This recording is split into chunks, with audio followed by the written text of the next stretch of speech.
நாம் அனைவரும் சேர்ந்து சொல்லுவோம். இயேசுவுக்கே புகழ், இயேசுவுக்கே புகழ், இயேசுவுக்கே நன்றி, இயேசுவுக்கே நன்றி, மரியே வாழ்க, மரியே வாழ்க. மீண்டுமாக ஒரு நிமிடம் எழுந்திருப்போம். எல்லாரும் எழுந்திருந்து 25 ஆண்டுகளுக்கு முன்பாக நம்முடைய தந்தை ஜோசப் தனசாமி மீது ஊற்றப்பட்ட அதே ஆவியானவர் மீண்டும் ஊற்றப்பட வேண்டும், மீண்டும் அவரை அபிஷேகம் செய்ய வேண்டும். நம்மீதும் அதே ஆவியானவரால் நாமும் நிரப்பப்பட வேண்டும் என்று சொல்லி இந்த பாடல் நாம் அனைவரும் சேர்ந்து பாடுவோம். வானம் திறந்து வெண்புறா போல இறங்கி வர வேண்டும். கரங்களை தட்டி கூட பாடுவோம்.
நான் பிறக்க வேண்டும், மறுரூபமாக மாற வேண்டும்.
எம்முடைய மண்ணின் மைந்தரான அருள் தந்தை ஜோசப் தனசாமி அவர்களுடைய வெள்ளி விழாவை சிறப்பாக கொண்டாடி கொண்டிருக்கின்ற இந்த வேளையிலே உங்களுடைய நிறைவான ஆசீர்வாதங்களை பொழியும்படியாய் நாங்கள் செபிக்கிறோம். உம்மை தேடி வந்திருக்கின்றோம் பிள்ளைகளாகிய எங்கள் ஒவ்வொருவரையும் ஆசீர்வதிப்பீராக.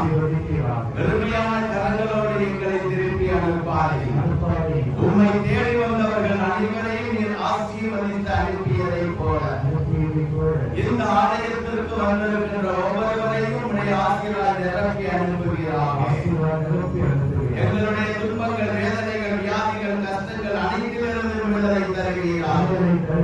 சிறப்பாக எங்களுடைய தந்தை ஜோசப் தனசாமி ஆசீர்வதி, எங்களுடைய பங்கு தந்தையை ஆசீர்வதி, இங்கே வந்திருக்கின்ற அருள் தந்தையர்களை ஆசீர்வதி, வந்திருக்கின்ற ஒவ்வொரு மக்களையும் ஆசீர்வதிக்கிறார். குடும்பம் குடும்பமாய் ஆசீர்வதிக்கிறார். வாலிப தம்பிகளை ஆசீர்வதிக்கிறார். வாலிப தங்கைகளை ஆசீர்வதிக்கிறார்.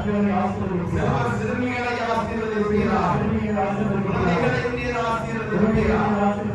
எல்லாவரையும் நீர் நிறைவாக ஆசீர்வதிக்கும்படியாய் ஜெபிக்கிறோம். இயேசுவின் நாமத்தில் ஜெபிக்கிறோம் எங்கள் நல்ல தந்தையே. ஆமென். ஆமென். ஆமென். Praise the lord. நாம் அனைவரும் அமர்வோம்.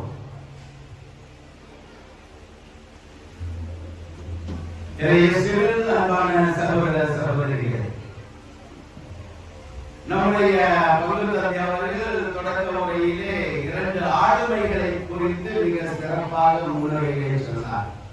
புனித மதரா மரியா, நம்முடைய தந்தை ஜோசப் தனசாமி, இவர்கள் இருவரும் பெரிய ஆளுமைகள், பெரிய மனிதர்களை என்று கூறுகிறார். இன்று நம்முடைய ஊரில் அந்த 2 ஆளுமைகளுக்குமே திருவிழா கொண்டாடுகிறோம். மிகவும் மகிழ்ச்சியான நாள், மங்களகரமான நாள். எங்கு பார்த்தாலும் மிகவும் அருமையாக இருக்கிறோம். இன்றைய நாளிலே நம்முடைய மண்ணின் மைந்தரான தந்தை ஜோசப் தனசாமி அவர்களுக்கு வெள்ளி விழா எடுத்துக் கொண்டிருக்கின்றோம். அதே வேளையிலே ஒரு துறவியாக போனவருக்கு இந்த வெள்ளி விழா அவசியமா என்ற ஒரு கேள்வி நம்முடைய உள்ளத்திலே எழலாம். மக்கள் கொண்டாடுகின்றார்கள், ஆனால் துறவிக்கு எதற்கு இவ்வளவு பெரிய வெள்ளி விழா என்ற எண்ணம் எழலாம். ஆனால் தந்தை அவர்கள் இந்த வெள்ளி விழாவை தனக்காக கொண்டாடுகின்றார்கள் என்று நான் நினைக்கவில்லை. வேற யாருக்காக, நமக்காக கொண்டாடுகின்றார்? அப்படியும் அல்ல. அப்படி என்றால் வேறு யாருக்கு இந்த வெள்ளி விழா? அவருக்கு இல்லை என்றால் வேறு யாருக்கு? 25 ஆண்டுகளுக்கு முன்பாக தன்னுடைய பணிக்காக தன்னை அழைத்த இறைவனுக்கு வெள்ளி விழா. அவருக்கு அல்ல, இறைவனுக்கு வெள்ளி விழா. இந்த 25 ஆண்டுகளாக தன்னுடைய பணியிலே பணியாற்ற வைத்த இறைவனுக்கு வெள்ளி விழா. அவருடைய இறை வார்த்தையை எடுத்து சொல்ல அவருடைய நாவினை எடுத்து பயன்படுத்தினார். அவருக்கு வெள்ளி விழா. அவருடைய நற்செய்தியை பரப்புவதற்காக அவருடைய கரங்களையும் அவருடைய பாதங்களையும் எடுத்து இந்த 25 ஆண்டுகளாக பயன்படுத்தி இருக்கிறார் ஒருவர். அவருக்கு வெள்ளி விழா. அந்த வெள்ளி விழாவை தான் இங்கு அவர் கொண்டாடி கொண்டிருக்கிறார். அவருக்கு அல்ல. அவருக்கு கொண்டாடினார் என்றால் அது வீணானது. மாறாக தன்னை அழைத்த இறைவனை நினைவு கூர்ந்து அவர் தன்னுடைய வாழ்க்கையிலே செய்த எல்லா நன்மைகளையும் நினைவு கூர்ந்து அவருக்கு வெள்ளி விழாவை கொண்டாடுகிறார். இந்த வெள்ளி விழாவிலே அவர் கடவுளுக்கு நன்றி சொல்லுகிறார். அதற்கு அவர் மாத்திரம் நன்றி சொல்லியிருக்கலாமே. நம்மை எல்லாம் ஏன் அழைக்க வேண்டும்? உங்களை அழைத்தது சரி, என்னை ஏன் அழைத்தார் என்று தெரியும். பிறகுதான் எனக்கு புரியும். திருப்பாடலிலே ஒரு வசனம் உண்டு.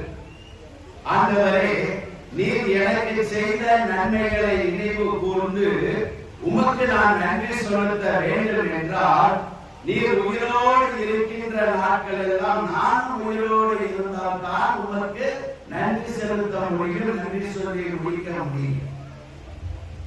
இறைவன் வாழுகின்ற வரைக்கும் ஒரு மனிதன் இந்த மண்ணுலகிலே வாழ முடியுமா? வாழ முடியாது. ஆகவேதான் நம்முடைய தந்தை தனசாமி அவர்கள் தான் ஒருவரால் மாத்திரம் இந்த நன்றி செலுத்தி முடிக்க முடியாது என்பதை அறிந்தவராக நாம் அனைவரையுமே அழைத்து வந்திருக்கிறார். ஹல்லேலூயா, ஹல்லேலூயா, ஹல்லேலூயா, ஹல்லேலூயா.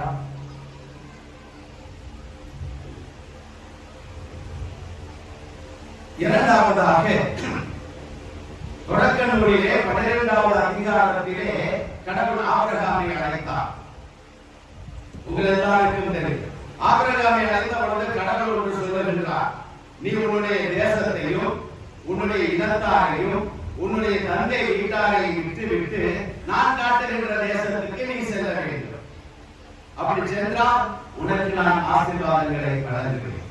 என்ன ஆசீர்வாதங்களை வழங்குவேன்? 7 விதமான ஆசீர்வாதங்களை உனக்கு கொடுப்பேன். உன்னுடைய இனத்தை நான் பெரிய இனமாக்குவேன். உன்னை நான் ஆசீர்வதிப்பேன். உன்னுடைய பெயரை நான் சிறப்புறச் செய்வேன். நீ யாரையெல்லாம் ஆசீர்வதிப்பாய் அவர்களையெல்லாம் நானும் ஆசீர்வதிப்பேன். நீ யாரையெல்லாம் சபிப்பாய் அவர்களை நானும் சபிப்பேன். உன் வழியாக இந்த மனித இனங்கள் எல்லாம் ஆசீர்வதிக்கப்படும் என்று 7 விதமான ஆசீர்வாதங்களை கொடுத்தார். அன்பிற்குரியவர்களே, தந்தை அவர்களுடைய இந்த வெற்றி விழா நன்றி திருப்பலியிலே நான் நினைவு கூர்ந்த பொழுது எனக்கு இந்த நினைவுதான் வந்தது. 25 ஆண்டுகளுக்கு முன்பாக தந்தை கடவுள் அப்படியே அழைத்தார். என்ன சொல்லி அழைத்தார்? உன்னுடைய தமிழ்நாட்டை விட்டுவிட்டு, உன்னுடைய சொந்த இனத்தை சொந்த ஊரை விட்டுவிட்டு, உன்னுடைய தாய் தந்தையரை விட்டுவிட்டு நான் காட்டுகின்ற சண்டிஸ்டார் மாநிலத்துக்கு நீ வர வேண்டும். அங்கே இருக்கின்ற அந்த மக்களுக்கு நீ நற்செய்தி அறிவிக்கின்றவனாக இருக்க. தந்தை அந்த இறை வார்த்தைக்கு ஆபிரகாமை போல கீழ்ப்படிந்தார். இந்த ஊரை விட்டு சென்றார், இந்த மண்ணை விட்டு சென்றார், தன்னுடைய உறவினர்களை விட்டு சென்றார், தன்னுடைய இனத்தாரை விட்டு சென்றார், தன்னுடைய பெற்றோர்களை விட்டு சென்றார். ஆகவே கடவுளுடைய ஆசீர்வாதம் அவருக்கு நிச்சயமாக இருக்க வேண்டும். ஆபிரகாமை ஆசீர்வதித்த கடவுள் இவரையும் ஆசீர்வதித்திருக்கிறார். அதில் எந்த விதமான மாற்று கருத்தும் இல்லை. ஆகவேதான் இந்த 25 ஆண்டுகளாக தன்னை ஆசீர்வதித்த கடவுளுக்கு அவர் இந்த திருப்பலியிலே நன்றி செலுத்திக் கொண்டிருக்கிறார். கடவுளுடைய வாழ்க்கையிலே நன்மைகளை மாத்திரம் செய்தார் என்று சொல்ல முடியாது. ஆபிரகாமுக்கு ஆசீர்வாதங்களை கொடுத்ததை போல இவரும் சென்றார் சண்டிஸ்டார் மாநிலத்திலே. ஆகவே இவருக்கு எல்லா விதமான ஆசீர்வாதங்களை கொடுத்து விட்டார் என்று சொல்ல முடியாது. வேற என்ன கொடுத்தார்? துன்பங்களையும் கொடுத்தார், கஷ்டங்களையும் கொடுத்தார், வேதனைகளையும் கொடுத்தார். என்னை பின்பற்ற விரும்புகிறவன் தன்னை மறந்து தன் சிலுவையை தூக்கிக் கொண்டு என்னை பின்தொடர வேண்டும். அவன் சும்மா வரக்கூடாது. தன்னுடைய சிலுவைகளை, தன்னுடைய துன்பங்களை அவன் தூக்கிக் கொண்டு வர வேண்டும். பாலைவன அனுபவம் என்று ஒன்று உண்டு. பாலைவன அனுபவம் என்றால் பாலைவனத்திலே எந்த விதமான உயிர்களும் வாழ முடியாது இல்லையா? அங்கே தண்ணீர் இருக்காது, மரஞ்செடி கொடிகள் இருக்காது, பகலிலே கடுமையான வெப்பம், இரவிலே கடுமையான குளிர், எந்த ஜீவராசிகளும் வாழவே முடியாது. அப்படிப்பட்ட ஒரு மனப்பாங்கான இடம். அந்த இடத்திலே ஒரு மனிதன் வாழ்வது என்பது மிக மிக கடினம், மிக மிக கடினம். அப்படி ஒருவன் வாழ்கின்றான் என்றால் அதுதான் பாலைவன அனுபவம். இந்த பாலைவனத்தை பேய்களினுடைய இருப்பிடமாக ஒப்பிட்டு சொல்லுவார்கள். அந்த பாலைவனத்திலே அப்படியே ஜெபித்த பொழுதுதான் 40 நாட்கள் ஜெபித்த பொழுதுதான் சாத்தானை சோதிக்க வந்தான் என்பதை நாம் அறிகின்றோம். ஆக இந்த பாலைவன அனுபவம் என்பது ஒவ்வொரு கடவுளுடைய மனிதனுடைய வாழ்க்கையிலும் இருக்கும். கடவுளால் யார் யாரெல்லாம் தேர்ந்தெடுக்கப்பட்டார்களோ அழைக்கப்பட்டார்களோ அவர்களுடைய வாழ்க்கையெல்லாம் கட்டாயம் இந்த பாலைவன அனுபவம் இருக்கும். பாலைவன அனுபவம் எடுத்துக்காட்டாக மோசேயுடைய வாழ்க்கையை எடுத்து பாருங்க. மோசேயை கடவுள் அழைத்தார். 30 வயது வரைக்கும் பார்வோன் அரண்மனையிலே சொகுசான வாழ்க்கை. பிறகு அவர் நினைத்தார், தன்னுடைய மக்கள் எல்லாம் இப்படி துன்பப்பட்டுக் கொண்டிருக்கிறார்களே, அவர்களை விடுவிக்க வேண்டும் என்ற ஆவேசம் அவருடைய உள்ளத்திலே எழுகின்றது. 30வது வயதிலே அவர் தன்னுடைய மக்களை நோக்கி செல்லுகின்றார். அங்கே 2 இஸ்ராயேல் இனத்தவர்கள் சண்டை போட்டுக் கொண்டிருக்கிறார். அதில் ஒருவனை பார்த்து இந்த மோசே கேட்கிறார், நீ உன்னுடைய இனத்தான் ஏன் அடிக்கிறார்? நீ செய்வது தவறுதானே என்று சொல்லுகின்றார். அப்பொழுது அவன் சொல்லுகின்றான், உன்னை எங்களுக்கு நடுவனாகவோ அல்லது தலைவனாகவோ ஏற்படுத்தியது யார்? நேற்று அந்த எபிரேயனை கொன்றதைப் போல, அந்த ஈட்டியனை கொன்றதைப் போல இன்று என்னையும் கொல்ல பார்க்கிறாயா என்று சொல்லி கேள்வி எழுப்புகிறார். இதை கேட்டவுடனே மோசே மிகவும் பயந்து விடுகிறான். தன்னை பார்வோன் கொல்ல தேடுகிறான் என்பதை அறிந்தவுடனே அவன் சொந்த தேசத்தை விட்டுவிட்டு அவன் பக்கத்திலே இருக்கின்ற மீதியான் என்ற பாலைவன நாட்டிற்கு செல்லுகின்றார். அந்த பாலைவனத்திலே இருக்கின்ற ஒரு பெண்ணை மணம் முடிக்கின்றார். அந்த வீட்டிலேயே தங்கி விடுகிறார். ஓராண்டு ஈராண்டு 40 ஆண்டுகள் அந்த பாலைவனத்திலே அவர் வாழ்க்கையை கழிக்கின்றார். ஏறக்குறைய 70 வயது. இப்பொழுது மீண்டும் கடவுள் அவரை அழைக்கின்றார். நீ போய் என்னுடைய இஸ்ராயேல் மக்களை பார்வோனின் அடிமைத்தனத்திலிருந்து விடுவிக்க வேண்டும். இந்த 70வது வயதிலே அழைத்த இறைவன் முன்பாகவே அழைத்திருக்கலாமே அவரை. ஏன் அழைக்கவில்லை? காரணம் அவருக்கு அனுபவம் பார்த்தார். அனுபவம் வேண்டும். இந்த பாலைவன அனுபவம் வேண்டும். இஸ்ராயேல் மக்களை பாலைவனத்திலே வழிநடத்தி செல்ல அவருக்கு பாலைவன அனுபவம் வேண்டும். ஆகவேதான் அந்த பாலைவனத்திலே 40 ஆண்டுகள் ஆடுகளை மேய்க்கின்றவராகவே அவரை வைத்திருந்தார். அந்த அனுபவத்தை அவன் பெற வேண்டும்.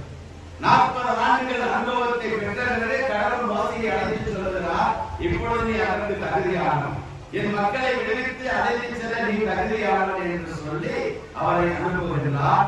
அந்த இஸ்ராயேல் மக்களை அவர் விடுவித்து 40 ஆண்டுகளாக பாலைவனத்திலே வழிநடத்தி செல்லுகின்ற நிகழ்ச்சியை நாம் விடுதலை பயண நூலிலே வாசிக்கிறோம். அது ஒரு மனிதன் கடவுளுடைய மனிதனுக்கு மக்களை வழிநடத்துவதற்கு, கடவுளுடைய நற்செய்தியை சொல்வதற்கு அவனுக்கு பாலைவன அனுபவம் தேவை. பாலைவன அனுபவம் என்றால் துன்பங்கள், துயரங்கள், வேதனைகள், கஷ்டங்களை எல்லாம் அவன் கற்று தேர்ந்தவனாக இருக்க வேண்டும். அனுபவம் பெற்றவனாக இருக்க வேண்டும். நம்முடைய தந்தை அவர்களுடைய வாழ்க்கையிலும் நிச்சயமாக இந்த 25 ஆண்டுகளிலே அநேக பாலைவன அனுபவங்களை பெற்றிருப்பார் என்பதிலே எனக்கு மாற்று கருத்தே இல்லை. இப்பொழுது அவர் முழுமையான ஒரு ஆளுமை தகுதி உள்ளவர்களாக இருக்கிறார். நம்முடைய திருவிழாவை கொண்டாடி கொண்டிருக்கிறவரை மகதலா மரியா. இந்த மகதலா மரியாவுடைய வாழ்க்கையிலும் கூட ஒரு பாலைவன அனுபவம் உண்டு. அது என்ன பாலைவன அனுபவம்? மகதலா மரியா நற்செய்தியை நீங்கள் வாசிக்க கேட்டிருந்தீர்கள். மகதலா மரியாவிடம் 7 பேய்கள் இருந்ததா? எத்தனை பேய்கள்? 7 என்றால் ஒரு முழுமையை குறிக்குமா? ஒருத்தருக்கு ஒரு பேய் இருந்தாலே அவனால சமாளிக்க முடியாது. அதே லூக்கா நற்செய்தியிலே 9வது அதிகாரத்திலே நாம் பார்க்க முடியும். ஒரு தந்தை தன்னுடைய மகனை கூட்டிக் கொண்டு இயேசுவினுடைய சீடர்களிடம் வருகிறார். அப்பொழுது சீடர்களிடம் சொல்லுகிறார், இந்த மகனுக்கு ஒரு பேய் பிடித்து விட்டது, அவனை ஓட்டுகிறது. சீடர்கள் என்னென்னமோ செய்து பார்த்தார்கள், ஆனால் அந்த பேய் ஓடவே இல்லை. பிறகு இயேசு வந்து அந்த பேயை ஓட்டினார். கொஞ்ச காலத்துக்கு முன்னாடி நான் ஒரு ஜெப கூட்டம் நடத்திக்கிறேன். இந்த கூட்டத்தில் ஒரு அம்மா பரிசுத்த ஆவியிலே நிறைந்து ரொம்ப ஜெபம் பண்ணிட்டே இருந்தார். ரொம்ப சத்தம் போட்டார். அவங்க சத்தம் போட்டது மற்றவங்களுக்கு இடையூறாக இருந்துச்சு. அதனால நான் போய் அந்த அம்மா தலையில கையை வச்சு அதிகமா சத்தம் போட்டுச்சு. அப்புறம் அப்படியே பக்கத்துல பார்த்துட்டு இருந்த ஒரு பெரியவர் என்னை பார்த்து கேட்டார், சாமி இந்த அம்மாட்ட இருந்த சின்ன பையன் பெரிய பையா என்று கேட்டார். நான் பரிசுத்த ஆவி அப்படின்னு சொல்லி நான் சொன்னது அவருக்கு புரியல. பரிசுத்த ஆவியா, அது ஒரு விதமான பேய் போல இருக்குது அப்படின்னு அவர் பேச ஆரம்பித்தார். அன்பிற்குரியவர்களே, இந்த மகதலா 7 பேய்கள் இருந்தது. 1 பேய். ஆனால் இயேசு ஆண்டவர் தான் இந்த 7 பேய்களிடமிருந்து இந்த அம்மாவுக்கு விடுதலையை கொடுக்கின்றார் என்று நற்செய்தி சொல்லுகின்றோம். அதன் பிறகு இந்த மகதலா மரியாவுடைய வாழ்க்கையில மிகப்பெரிய மாற்றம்.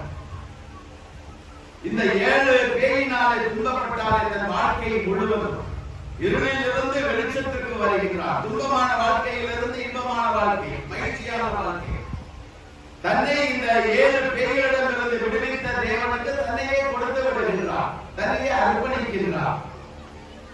நற்செய்திகளை நாம் பார்க்கிறோம். அவர் தன் உடைமைகளை கொண்டு இயேசு ஆண்டவருக்கு செய்தார். பாருங்கள், நற்செய்தியிலே அநேகர் இயேசுவிடமிருந்து அற்புதங்களை பெற்றார்கள். ஆனால் அவர்கள் பேசாம போயிட்டார். 10 தொழுநோயாளர்களை இயேசு குணமாக்கிய பொழுது ஒரே ஒருவர் மாத்திரம் திரும்பி வந்து நன்றி செலுத்தினார். மற்ற 9 பேர் போனவர்கள் திரும்பி இயேசுவிடம் வரவே இல்லை. யோவான் நற்செய்தி 5ஆம் அதிகாரத்திலே பார்க்க முடியும். 38 ஆண்டுகளாக ஒரு மனிதன் படுத்த படுக்கையாய் இருக்கின்றான். இயேசு அவனை தேடி போய் குணப்படுத்துகிறார். இவன் ஒரு நன்றியாச்சு சொல்ல வேண்டாமா? அவன் நன்றி சொல்லவே இல்லை. அதை விட கொடுமை என்னவென்றால், இயேசுவுக்கு எதிரிகளாக இருந்த பரிசேயர்களிடம் மறைநூல் அறிஞர்களிடம் சென்று இந்த இயேசுதான் இதை குணப்படுத்தினார் என்று அவரை காட்டி கொடுத்து விட்டு செல்கிறார். நற்செய்தியிலே சொல்லப்பட்டிருக்கிறது, அதன் பிறகு அவர்கள் இயேசுவை துன்புறுத்தினார்கள் என்று சொல்லப்பட்டது. ஆக இந்த மகதலேனா மரியா அவர்களைப் போல நன்றி விட்டவளாக இல்லை. தன்னுடைய வாழ்நாள் முழுவதும் அந்த இயேசு ஆண்டவருக்கு பணிவிடை செய்கின்றவளாக இருந்தார். ஆகவேதான் இயேசுவினுடைய வாழ்க்கையிலே முக்கியமான இடங்களெல்லாம் அவர் இருக்கின்ற ஒரு பேச்சை பெறுகிறார். இயேசுவினுடைய சிலுவை வழியிலே இயேசுவால் தேர்ந்தெடுக்கப்பட்ட அப்போஸ்தலர்கள் இல்லை, யோவானை தவிர. ஆனால் இந்த மகதலேனா மரியாளுக்கு அந்த மிகப்பெரிய பேர் கிடைத்தது. அன்னை மரியாளோடு நிற்கிறார் சிலுவையின் அருகிலே. இயேசுப்பட்ட துன்பங்களை எல்லாம் தன்னுடைய இதயத்திலே அனுபவிக்கிறார். மிகப்பெரிய பேர், யாருக்கும் கிடைக்காத பேர் இந்த மகதலேனா மரியாள். அது மட்டுமல்ல, நற்செய்தியிலே நாம் படிக்க முடியும், இயேசு ஆண்டவரை அடக்கம் செய்த பிறகு எல்லாரும் போய்விடுகிறார்கள். ஆனால் கல்லறைக்கு முன்பாக 2 பேர் மட்டும் அமர்ந்து பார்த்து கொண்டே இருந்தார்களா? மகதலேனா மரியாளும் அன்னை மரியாள். இயேசு உயிர்த்தெழுந்த பிறகு அவர்தான் மகதலேனா மரியாளுக்கு முதலாவதாக தன்னை வெளிப்படுத்துகிறார், தன்னுடைய உயிர்ப்பை வெளிப்படுத்துகிறார். மகதலேனா மரியாளை பார்த்து சொல்லுகிறார், நீ போய் என்னுடைய சீடர்களிடம் உங்கள் தந்தையும் என்னுடைய தந்தையும் உங்கள் கடவுள் என்னுடைய கடவுளமானவரிடம் செல்கிறேன், நீ போய் சொல்லுகிறார். ஆக அன்னை மரியாள் இயேசுவினுடைய உயிர்ப்பை திருத்தூதர்களுக்கு முதலாவதாக அறிவித்தவர்தான் மகதலேனா மரியா. ஆகவேதான் புனித 2ஆம் அருட்சிலவர் சொல்லுவார், இவள் திருத்தூதர்களுக்கெல்லாம் திருத்தூதராக இருந்தவள், திருத்தூதர்களுக்கே வந்து நற்செய்தி அறிவித்தவள், திருத்தூதர்களிடம் வந்து இயேசுவினுடைய உயிர்ப்பை வெளிப்படுத்தினவள். ஆகவே இவள் திருத்தூதர்களுக்கெல்லாம் பெரிய திருத்தூதராக இருக்கிறார் என்று கூறுகிறார். அவ்வளவு பெரிய மகத்துவமான ஒரு புனிதையை தான் நம்முடைய கிராமத்தினுடைய பாதுகாவலியாக நாம் கொண்டிருக்கிறோம். அப்படி என்றால் உண்மையிலே நீங்கள் எல்லாம் பேறு பெற்றவர்கள். நற்செய்தியில் அன்னை மரியாளுக்கு பிறகு பெண்களிலே மிகப்பெரிய உயர்ந்த இடம் யாருக்கு இருக்கிறது என்றால் இந்த மகதலேனா மரியாளுக்கு தான். பெண் சீடத்திலே முதலாவதாக இருந்தவர் இந்த மகதலேனா மரியாள் தான். இந்த மகதலேனா மரியா துன்பங்களை அறிந்தவர், பாலைவன அனுபவம், 7 பேய்களால் கட்டப்பட்டிருந்தவர், அவற்றிலிருந்து விடுதலை பெற்றவர். அவர் நம்முடைய துன்பங்களை அறிந்தவர், வேதனைகளை அறிந்தவர், கண்ணீரை அறிந்தவர், கஷ்டங்களை அறிந்தவர், நமக்காக இதுவரை பரிந்து பேசினார். ஆகவேதான் இந்த மாபெரும் விழாவை கொண்டாடுகின்றோம். நிச்சயமாக மகதலேனா மரியாளுடைய வாழ்க்கை நம்முடைய தந்தை அவர்களுடைய வாழ்க்கையிலே மாற்றத்தை ஏற்படுத்தி இருந்தது என்றால் அது உண்மைதான், உண்மையாகத்தான் இருக்க முடியும். ஆக தொடர்ந்து நம்முடைய தந்தை அவர்களுக்காக ஜெபிப்போம். மகதலேனா மரியா நம்முடைய கிராமத்தையும் நம்முடைய மக்கள் அனைவரையும் உங்கள் குழந்தைகளையும் நிறைவாக ஆசீர்வதிக்க காத்திருக்கிறார். கண்களை மூடி ஒரே ஒரு நிமிடம் ஜெபிப்போம். எங்கள் அன்பான இயேசு ஆண்டவரே, புனித மகதலேனா மரியாளை எங்களுடைய கிராமத்தின் பாதுகாவலியாக தந்தவரே, உமக்கு நாங்கள் கோடான கோடி நன்றி செலுத்துகிறோம். இதுவரை உம்முடைய மக்களை புனித மகதலேனா மரியாளுடைய பாதுகாப்பிலே வைத்து அவருடைய பரந்தரையின் வழியாக நீர் செய்த எல்லா நன்மைகளையும் நினைவு கூர்ந்து இந்த கல்வாரி திருப்பலியிலே உமக்கு கோடான கோடி நன்றி செலுத்துகிறோம். இந்த ஊரில் இருந்தும் கூட புனித மகதலேனா மரியாளுடைய பரந்தரையின் வழியாக எங்களுடைய தந்தை ஜோசப் அவர்களை நீர் உம்முடைய பணிக்காக கடந்த 25 ஆண்டுகளாக எடுத்து பயன்படுத்தின மாபெரும் கொடைக்காக உமக்கு நாங்கள் நன்றி செலுத்துகிறோம். தொடர்ந்து உடைய தந்தை ஆசீர்வதிப்பீராக, அவருக்கு தேவையான உடல்நலத்தை கொடுப்பீராக, ஆன்ம நலத்தை கொடுப்பீராக. அவர் தன்னுடைய பணியை நிறைவேற்றுவதற்கான அனைத்து ஆசீர்வாதங்களையும் அள்ளி கொடுப்பீராக. வந்திருக்கின்ற மக்கள் ஒவ்வொருவரையும் நீர் ஆசீர்வதியும். எங்கள் ஆண்டவர் இயேசுவின் நாமத்தில் ஜெபிக்கிறோம் எங்கள்